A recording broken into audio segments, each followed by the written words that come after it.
that, it's time to TinChat, episode number 5 for the 2024 season. As always, I'm Justin Prince, joined by the radio play-by-play voice of the Fort Wayne TinCaps. He is Mike Maahs. And Mike, I wish we came bearing some better tidings for our fans, but unfortunately the TinCaps have not been playing well since we've last met, and not playing well especially for these last couple of weeks. They've lost 6 straight coming into Friday night, and 14 of their last 16 games, those last 2 wins coming last Thursday in that double dip against Lake County. It's hard to believe that the TinCaps woke up on the morning of April 24th in first place. Yeah, isn't that wild? In the 6-team Eastern Division. April 24th. They would then go on to get clobbered that night by Great Lakes 11-1, and that started this craziness. As you say, 6 in a row, losing 14 of the last 16. And I'll throw a couple of crazy numbers out, and then maybe we can go back and forth on it. In these 16 games, we've been outscored 94-36. Been out hit 125-93. We've left 115 runners on base. And here is the dagger, if you will, with runners in scoring position, 9 for 115. Yeah, that's not going to win you a lot of And that's not going to win you many games at all. No, it is not. And it seems like a lot of the hits, too, Mike, they've come, without guys on base. They've been singles. They've been, doubles and getting left on base. Not a lot of extra base hits, things to get guys on base, things to get rallies going. It's kind of been baseball. That's what it's kind of seemed like. It doesn't seem like there's a spark that anyone on this team has been able to provide as of right now.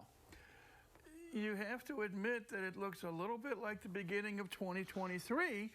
As we're taping this before play on Friday, TinCaps have a record of 10 wins and 20 losses. At the same point of last year, the record was 10-20. It would go on to be 10-22 before things started turning around. I don't know if there's any answers. You really can't put your finger on it because there have been glimpses of brilliance, followed by glimpses of royal frustration. Yeah, absolutely. It seems like some games the offense is there and the pitching isn't. Other games it seems like the pitching there and then all of a sudden the offense isn't. And we've seen it in spurts. When this team puts the defense, the offense, and everything together and the pitching together, they can be great. They've shown how good they can be, but they haven't been able to put all 3 of those parts together in a game, what seems like in a very, very long time. I think that the players have to look themselves in the mirrors right now. They know they're better than what their record shows. They know they're better than what their numbers are showing. You have to be focused. You have to have confidence. Yeah. You have to believe in yourself, and you have to believe in your teammates. Yeah, absolutely. Mike, for as much of a tough season it's been for our Fort Wayne TinCaps, it hasn't been for a lot of our alumni of the Fort Wayne TinCaps. We're going to switch gears and talk some better things now. Mike, we've had 41 former Fort Wayne TinCaps appear on Major League rosters so far this season, and it's about to be 42 as of, I guess, a couple hours ago if we're talking Friday night. Former Fort Wayne TinCap 2021 alum Robert Gasser making his Major League debut with the Milwaukee Brewers tonight. He was here, like we said, a couple years ago, was traded away from the system, but still great to see the 42nd guy this season to be on a big league roster and 223rd all time.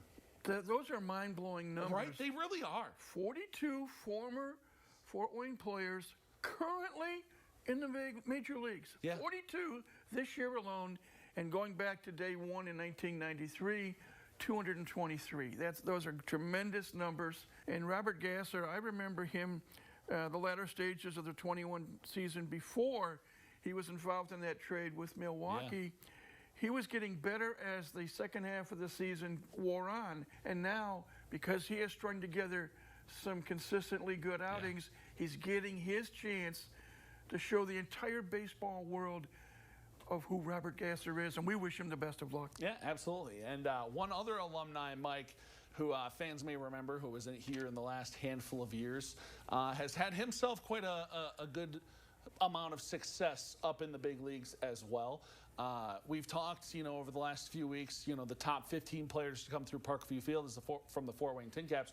One of those guys, Mike, we're going to talk about tonight is David Bednar. David Bednar was a big relief pitcher for this squad during the 2016 and 2017 seasons, an imposing presence on the mound for the TinCaps during those couple of years. And now, like we said, he's made a pretty good name for himself up in the big leagues with the Pittsburgh Pirates, mainly after leaving the Padres organization. Yeah, he's in his 6th year with Pittsburgh right now, after making it finally up to the bigs through San Diego. If you keep working hard, good things can happen. And that's exactly what happened with David. Briefly, in the 2017 season, while he was in Fort Wayne, 24 games, finished 17 of them, had 9 saves, pitched 33 2/3 innings, walked just 11 batters and struck out 50 and had an ERA of 1.87. Yeah. So he had some really good numbers, moved through the system, finally made it to the bigs in San Diego, and then caught on with Pittsburgh. But he's become one of the best closers, at least in the National League, if not in all of Major League Baseball. Yeah, and to take a look back at David Bednar's time here in the Summit City, here's John Nolan from the Fort Wayne TinCaps. A little more than a month after he was selected by the Padres in the 35th round of the 2016 draft, reliever David Bednar debuted as a TinCap. Following a solid rookie showing, he returned to the team's bullpen the next season and shoved. In 2017, Bednar struck out nearly 40% of the batters he faced. Those K numbers were among the best in the Midwest League that year, and also good for second best in TinCaps history. Bednar was called up to the Padres a couple years later, and after being traded to his hometown Pirates, he's been a National League All-Star each of the last 2 seasons, even leading the NL in saves a year ago, while also pitching for the United States in the World Baseball Classic.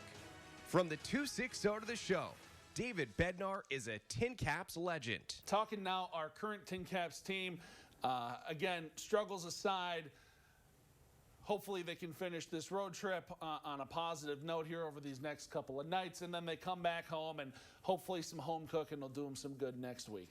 It will start with the day off on Monday. Yes. Again, this trip that they're on right now, because of the having to play the extra game that was lost here over in suburban Cleveland, longest road trip of the season, 13 games in 13 days. And that day of rest, and then they start a 12-game homestand. So no more having to get on a bus, no more having to, or at least for 2 weeks, living out of a suitcase in a motel. You can get some home cooking, as you say. You can relax a little bit more. You know what your schedule at home is like. You may catch a few more winks of sleep and get more fired up. And you'll get the backing of the best fans in minor league baseball. Yeah, absolutely. Hopefully home cooking will do them some good. But Mike and I are going to be back at the ballpark for TinChattin next week. Until then, you know the man, he's Mike. I'm Justin. We're going to be back with more in the locker room right after this break.